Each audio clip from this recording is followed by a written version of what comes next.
history has been made. One of President-elect Trump's first decisions for his second term was hiring Susie WS as his chief of staff, the first woman in American history to fulfill that role, as well as the spitting image of someone you would picture yelling at a child in TJ Maxx.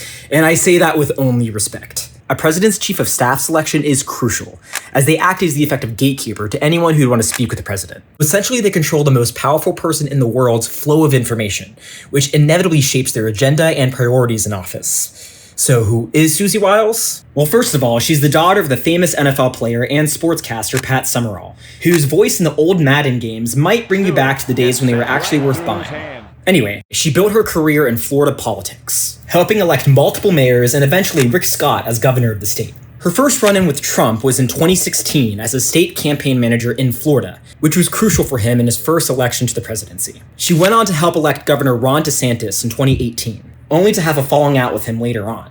We don't know the specifics, but their personal animosity did have political consequences. In 2024, she helped take down DeSantis' presidential bid against Trump, where she's suspected to have leaked unflattering insider information about DeSantis to the press. So why did Trump pick her specifically?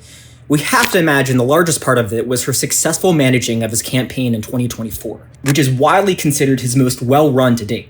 She's really one of the only people who stayed with him for an entire campaign, so it's clear that she's earned his respect and trust more than almost anyone else who's worked with him. Now, the question is, will she be able to stay in his good graces? Well, we know Trump likes to fire people a lot. That's kind of his thing.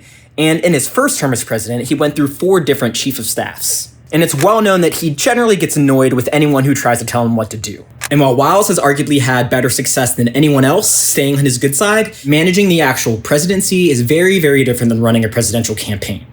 The whole world will be watching to see if Trump is able to enact his ambitious second-term agenda that he promises voters. And as stewardess of that agenda, it's safe to say that Susie WS is up for a big test and heading into untested waters with her relationship with Donald Trump.